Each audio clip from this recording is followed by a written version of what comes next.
कहानी की शुरुआत होती है न्यूयॉर्क सिटी से, जहां हम मिलते हैं डॉक्टर स्टीफन स्ट्रेंज से। एक ऐसा इंसान जो अपने काम में जीनियस है, लेकिन अपने घमंड में अंधा। उसके लिए लोग नहीं, सिर्फ उसका नाम, उसकी पहचान और उसका करियर मायने रखता है। एक रात वो अपनी लग्जरी कार में लेक्चर देने जा रहा होता है। रास्ते में अपने असिस्टेंट से बात करते करते उसका ध्यान हटता है और तभी एक खतरनाक एक्सीडेंट। सब कुछ खत्म, लेकिन स्ट्रेंज जिंदा बच जाता है, मगर उसकी जिंदगी नहीं। जब वो होश में आता है तो उसके हाथों में धसे हुए स्टील के पिन देखकर उसकी सांसें रुक जाती हैं। क्रिस्टीन पैल्मर, जो सच में उसकी परवाह करती है, उसे सच्चाई बताती है। उसके हाथों की नसें और मसल्स बुरी तरह टूट चुके हैं और अब वो कभी पहले जैसा नहीं हो सकता। स्ट्रेंज टूट जाता है, फिर भी हार नहीं मानता। वो हर इलाज करता है, हर डॉक्टर से लड़ता है, पैसे की परवाह किए बिना एक्सपेरिमेंटल सर्जरी तक करा लेता है। लेकिन एक सर्जन के लिए सबसे जरूरी चीज स्टेडी हैंड्स, वो कभी वापस नहीं आते। उसके हाथ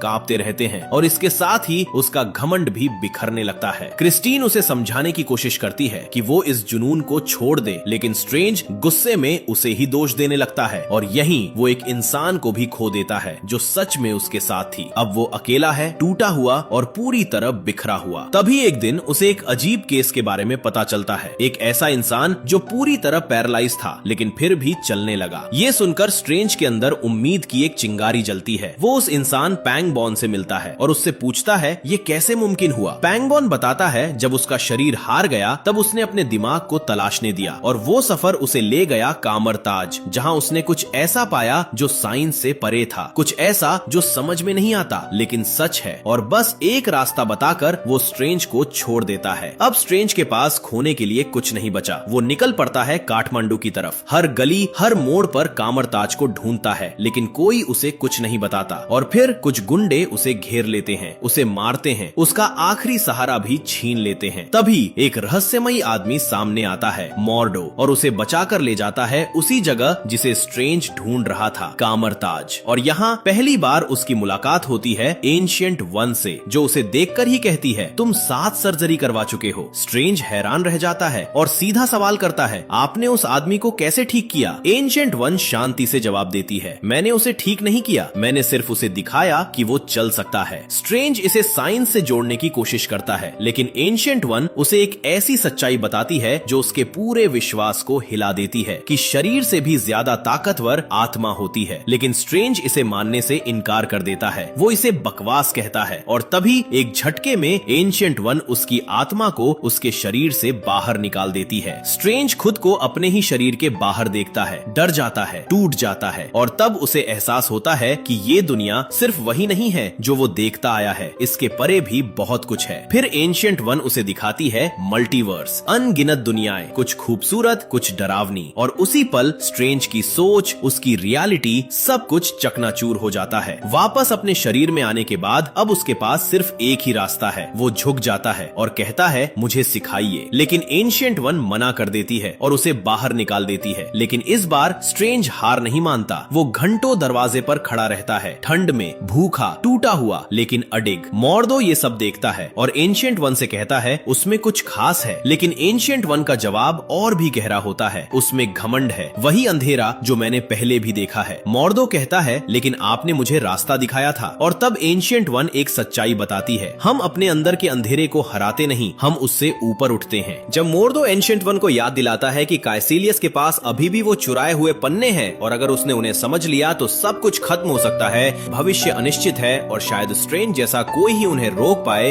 ये सुनकर एंशिएंट वन आखिरकार मान जाती है और स्ट्रेंज को वापस कमरताज के अंदर बुला लिया जाता है। उसे एक कमरा दिया जाता है और कहा जाता है कि अब उसे खुद को तैयार करना होगा। अगले ही दिन उसकी ट्रेनिंग शुरू हो जाती है, जहां एंशिएंट वन उसे बताती है कि जादू कोई चमत्कार नहीं बल्कि अलग अलग डायमेंशन से एनर्जी खींचकर स्पेल्स और वेपन्स बनाना है। स्ट्रेंज अब भी शक में रहता है और कहता है कि उसके कांपते हाथ ये सब कैसे कर सकते हैं। तब एंशिएंट वन उससे पूछती है कि उसने सर्जरी कैसे सीखी थी और उसे खुद समझ आ जाता है कि जैसे उसने साइंस सीखी वैसे ही उसे मैजिक भी सीखना पड़ेगा। और फिर शुरू होती है उसकी असली जर्नी। वो लाइब्रेरी में जाता है जहां उसकी मुलाकात वोंग से होती है। वहां उसे कुछ रिस्ट्रिक्टेड बुक्स दिखती है जिनमें टाइम के रहस्य छुपे हैं और उसे पता चलता है कि उन किताबों के कुछ पन्ने काइसिलियस चुरा चुका है। स्ट्रेंज किताबें लेकर पढ़ाई शुरू कर देता है, जबकि दूसरी तरफ काइसिलियस उन पन्नों को डिकोड करने में लगा है। अब स्ट्रेंज, मोर्दो और बाकी स्टूडेंट्स के के साथ ट्रेनिंग करता है, जहां उसे स्लिंग रिंग दी जाती है जो डायमेंशंस के बीच पोर्टल खोलने का जरिया है। लेकिन बार बार कोशिश करने के बाद भी स्ट्रेंज फेल होता है, क्योंकि अंदर से वो अब भी मानता है कि उसके हाथ बेकार है। तभी एंशिएंट वन उसे माउंट एवरेस्ट पर छोड़ देती है, जहां ठंड में मरने से पहले उसे खुद को साबित करना होता है। डर और ईगो छोड़ते ही आखिरकार वो पोर्टल खोल देता है और वापस कमरताज पहुंच जाता है। अब स्ट्रेंज रुकने वाला नहीं है। वो चोरी छुपे किताबें लेकर रात में अपनी एस्ट्रल फॉर्म को बॉडी से अलग करके पढ़ाई करता है और तेजी से मैजिक सीखने लगता है। उसकी स्पीड देखकर एंशिएंट वन भी हैरान रह जाती है और उसे मिरर डायमेंशन में प्रैक्टिस करवाती है, जहां वो बिना असली दुनिया को नुकसान पहुंचाए सीख सकता है। मोर्दो उसे कॉम्बैट सिखाता है और धीरे धीरे स्ट्रेंज समझने लगता है कि ये सिर्फ जादू नहीं बल्कि एक जिम्मेदारी है। जब वो काइसिलियस के बारे में पूछता है तो उसे पता चलता है कि वो भी कभी कमरताज का ही स्टूडेंट था, लेकिन अपने घमंड और लालच में अंधेरे में चला गया। उसी रात स्ट्रेंज लाइब्रेरी में और गहराई तक जाता है और आई ऑफ अगामोटो को एक्टिवेट कर देता है। अब वो टाइम को आगे पीछे घुमाने लगता है और उसी के जरिए वो उन मिसिंग पेजेस को भी देख लेता है। लेकिन तभी वोंग और मोर्दो उसे पकड़ लेते हैं और तुरंत रोक देते हैं, क्योंकि टाइम के साथ छेड़छाड़ करना बेहद खतरनाक है। स्ट्रेंज अपनी क्यूरियोसिटी का बहाना देता है, लेकिन उसे चेतावनी मिलती है कि ये उसे हमेशा के लिए फंसा सकता था। मोर्दो उसकी काबिलियत देखकर हैरान रह जाता है और मान लेता है कि स्ट्रेंज मिस्टिक आर्ट्स के लिए बना है। लेकिन स्ट्रेंज अब भी अपने हाथों को लेकर परेशान है और जवाब मांगता है। तब वोंग उसे सच बताता है कि उनका काम दुनिया को मिस्टिकल खतरों से बचाना है। वो बताते हैं कि धरती पर 3 सैंक्टम्स हैं जो इसे सुरक्षित रखते हैं और उन पर हर समय दूसरे डायमेंशंस के खतरों का खतरा मंडराता है, और इन सब में सबसे बड़ा खतरा है डोरमामू, डार्क डायमेंशन का रूलर जो पूरी दुनियाओं को निगल जाता है। और अब उसकी नजर अर्थ पर है। और सबसे डरावनी बात यह है कि काइसिलियस जिन पन्नों को चुरा कर ले गया है उनमें डोरमामू से कांटेक्ट करने और उसकी शक्ति हासिल करने का तरीका छुपा है। जब स्ट्रेंज ये सब सुनकर पीछे हट जाता है और साफ कह देता है कि उसे इस जादुई जंग से कोई लेना देना नहीं, वो यहाँ सिर्फ अपने हाथ ठीक कराने आया है। लेकिन इससे पहले कि वो कुछ समझ पाता, कैसिलियस लंदन सैंक्टम पर हमला कर देता है और उसके मास्टर को मार देता है। उसी डिस्टरबेंस की वजह से स्ट्रेंज अचानक न्यूयॉर्क सैंक्टम पहुंच जाता है। वो कंफ्यूज्ड होकर वोंग को आवाज देता है, लेकिन वहाँ कोई नहीं होता। सिर्फ 3 दरवाजे होते हैं जो दुनिया के 3 अलग अलग सैंक्टम से जुड़े हैं। तभी कैसिलियस वहाँ आ धमकता है और न्यूयॉर्क सैंक्टम के गार्डियन को मार गिराता है। ये देखकर स्ट्रेंज उसे रोकने की कोशिश करता है, लेकिन वो अभी भी इनएक्सपीरियंस्ड है। और तभी शुरू होती है एक खतरनाक लड़ाई। स्ट्रेंज अपनी पूरी ताकत लगाकर मैजिक से वेपन्स बनाता है और किसी तरह खुद को बचाता है, लेकिन कैसिलियस और उसके लोग उस पर भारी पड़ते हैं। तभी अचानक पूरा माहौल बदलने लगता है। दीवारें मुड़ने लगती है, जमीन घूमने लगती है, ग्रेविटी बदल जाती है, पूरा शहर जैसे टूटकर बिखर रहा हो। स्ट्रेंज किसी तरह उसके एक आदमी को पकड़कर उसे एक दूसरी डायमेंशन में फेंक देता है, लेकिन कैसिलियस अब भी उसके पीछे है। वो स्ट्रेंज को पकड़कर बुरी तरह पीटने लगता है और जब सब खत्म होता नजर आता है तभी एक लाल क्लोक अचानक जिंदा हो उठता है और स्ट्रेंज को बचा लेता है। यही वो पल होता है जब स्ट्रेंज को उसका पहला असली हथियार मिलता है, क्लोक ऑफ लेविटेशन। अब लड़ाई पलटती है और स्ट्रेंज उसकी मदद से कैसिलियस को मैजिकल चेन्स में बांध देता है और उससे पूछता है कि वो आखिर चाहता क्या है। कैसिलियस शांति से जवाब देता है कि इस दुनिया में सब कुछ खत्म होता है, हर चीज मरती है, यहाँ तक कि सूरज भी एक दिन बुझ जाएगा। लेकिन डार्क डायमेंशन ऐसा नहीं है, वहाँ टाइम का कोई मतलब नहीं। अगर हम उसे अपनाएं तो हम अमर हो सकते हैं और इसलिए वो डोरमामू को इस दुनिया में लाना चाहता है। स्ट्रेंज तुरंत इसे झूठ कहता है, लेकिन कैसिलियस हंसता है और कहता है कि कमरताज टूटे हुए लोगों को इकट्ठा करता है और एंशिएंट वन उन्हें सच नहीं बताती।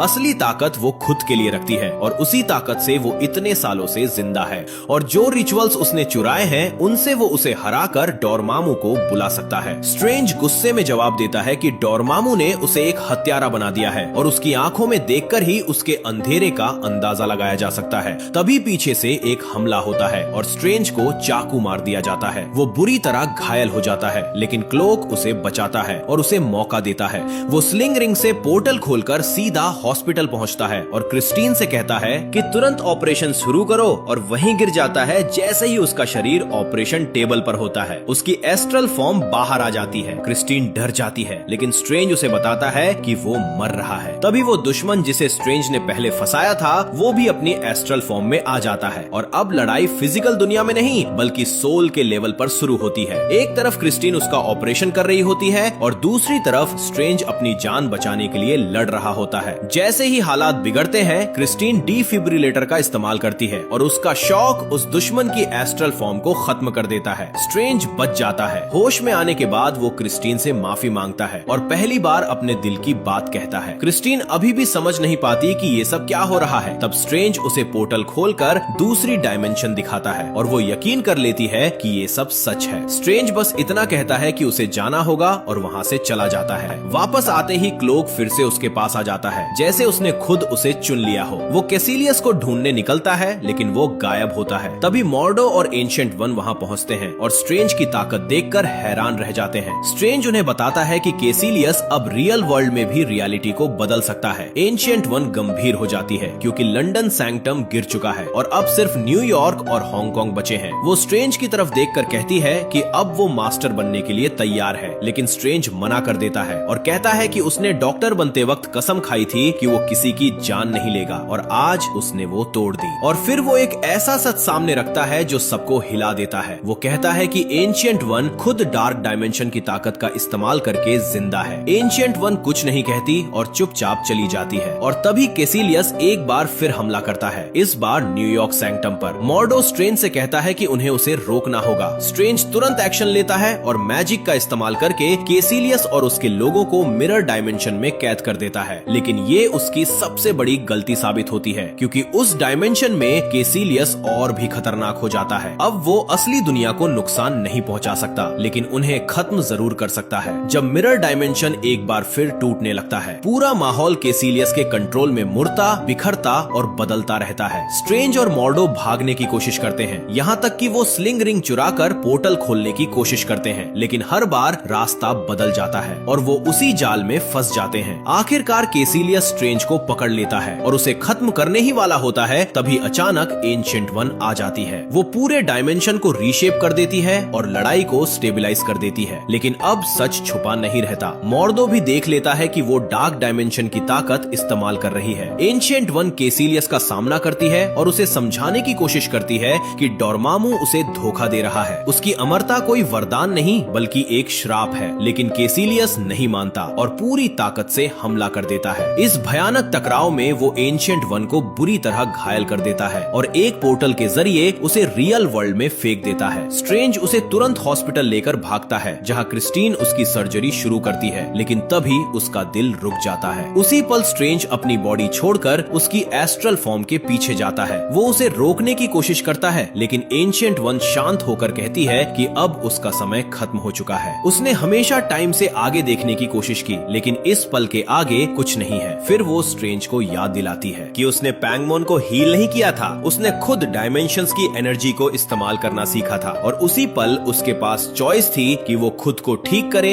या कुछ बड़ा बने। स्ट्रेंज समझ जाता है कि वो अपने हाथ ठीक कर सकता है, लेकिन एंशिएंट वन उसे बताती है कि अगर वो ऐसा करता है तो दुनिया एक महान सॉर्सरर खो देगी। वो मानती है कि उसने डार्क डायमेंशन की ताकत का इस्तेमाल किया, लेकिन वो मजबूरी थी। मॉर्डो उसे कभी स्वीकार नहीं करेगा क्योंकि वो दुनिया को सिर्फ सही और गलत में देखता है और इसलिए उसे स्ट्रेंज की जरूरत है ताकि बैलेंस बना रहे। स्ट्रेंज कहता है कि वो तैयार नहीं है और एंशिएंट वन मुस्कुराकर कहती है कि कोई भी कभी तैयार नहीं होता और फिर उसकी आत्मा हमेशा के लिए खत्म हो जाती है। स्ट्रेंज अकेला रह जाता है, लेकिन अब वो बदल चुका है। उसके पास एक चॉइस है, अपने हाथ ठीक करना या दुनिया को बचाना, और इस बार वो खुद से ऊपर उठकर दूसरों को चुनता है। वो अपना सूट पहनता है, क्लॉक उसके पीछे उठता है और वो फाइनल बैटल के लिए तैयार हो जाता है। अब कहानी हांगकांग में पहुंचती है, जहां वोंग और बाकी सरसर्स आखिरी सैंक्टम को बचाने के लिए खड़े हैं क्योंकि कैसिलियस पहले ही 2 सैंक्टम्स को खत्म कर चुका है। तभी कैसिलियस हमला करता है और पूरी ताकत से शहर को तबाह करना शुरू कर देता है। दूसरी तरफ स्ट्रेंज मॉर्डो के पास जाता है, लेकिन मॉर्डो टूट चुका है क्योंकि एंशिएंट वन का सच उसके भरोसे को तोड़ चुका है। स्ट्रेंज उसे समझाता है कि शायद उसने जो किया वो सही समझकर किया, लेकिन अभी सबसे जरूरी है कैसिलियस को रोकना। थोड़ी देर बाद मॉर्डो मान जाता है और दोनों पोर्टल खोलकर हांगकांग पहुंचते हैं, लेकिन वहां पहुंचते ही उन्हें समझ आ जाता है कि वो देर कर चुके हैं। सैंक्टम गिर चुका है, शहर तबाह हो रहा है और डोरमामू धीरे धीरे अर्थ में प्रवेश कर रहा है। सब खत्म होता नजर आता है, लेकिन स्ट्रेंज हार मानने से इनकार करता है। वो आई ऑफ अगमोटो एक्टिवेट करता है और टाइम को उल्टा घुमाना शुरू कर देता है। टूटी हुई इमारतें वापस बनती हैं, मरे हुए लोग वापस जिंदा होते हैं, यहाँ तक कि वोंग भी वापस वापस आ जाता है, लेकिन काइसिलियस इस बदलाव को देख लेता है और फिर से हमला करता है। स्ट्रेंज और मोर्डो उसे रोकने की कोशिश करते हैं, लेकिन हालात फिर बिगड़ने लगते हैं। टाइम रुक जाता है और काइसिलियस मुस्कुराते हुए कहता है कि ये है असली दुनिया जहाँ समय का कोई मतलब नहीं। और उसी पल स्ट्रेंज को एक आइडिया आता है। वो कुछ ऐसा करता है जिसकी किसी को उम्मीद नहीं थी। वो खुद डार्क डायमेंशन में चला जाता है, सीधे डोर्मामू के सामने खड़ा होता है और टाइम लूप एक्टिवेट कर देता है। वो शांत आवाज में कहता है, मैं सौदा करने आया हूँ। डोर्मामू हंसता है और कहता है, तुम मरने आए हो, ये दुनिया अब मेरी है। जब डोर्मामू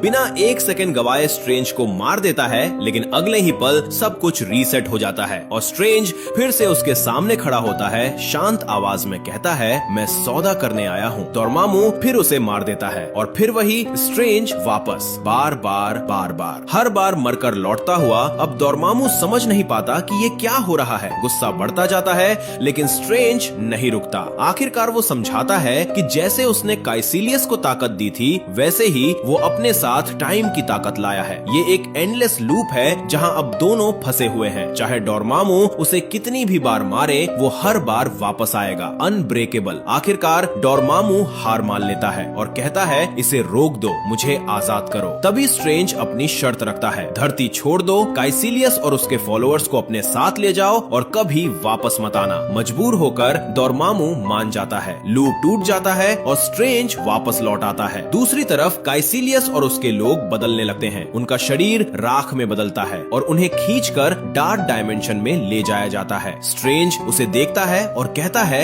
यही है वो अमरता जो तुम चाहते थे। और फिर सब खत्म हो जाता है। डोर्मामू गायब, खतरा टल चुका है। वोंग चैन की सांस लेता है, लेकिन मोर्डो खुश नहीं है। वो कहता है कि उन्होंने डोर्मामू को रोका जरूर, लेकिन नेचुरल लॉस को तोड़ दिया और इसकी कीमत चुकानी पड़ेगी। वो अब इस रास्ते पर नहीं चल सकता और कमरताज छोड़कर चला जाता है। बाद में स्ट्रेंज आई ऑफ आगामोटो वापस करता है। वोंग उसे बताता है कि उसने सही फैसला लिया, क्योंकि वो अभी इसकी पूरी ताकत संभालने के लिए तैयार नहीं है। और अब पूरी यूनिवर्स को पता है कि एंशिएंट वन नहीं रही, इसलिए उन्हें और ज्यादा सतर्क रहना होगा। और इसी के साथ स्टीफन स्ट्रेंज न्यूयॉर्क सैंक्टम का मास्टर बन जाता है, अर्थ का प्रोटेक्टर। मिड क्रेडिट सीन में हम देखते हैं कि थॉर स्ट्रेंज के साथ बैठा है और अपने पिता ओडिन को ढूंढ रहा है। स्ट्रेंज उसे मदद का वादा करता है और एंड क्रेडिट सीन में मोर्डो पंगबन के पास जाता है और उसकी ताकत छीन लेता है। पंगबन फिर से लाचार होकर गिर जाता है और मोर्डो कहता है, दुनिया में बहुत ज्यादा सरसर्स हो चुके हैं और अब वो इसे ठीक करेगा। कहानी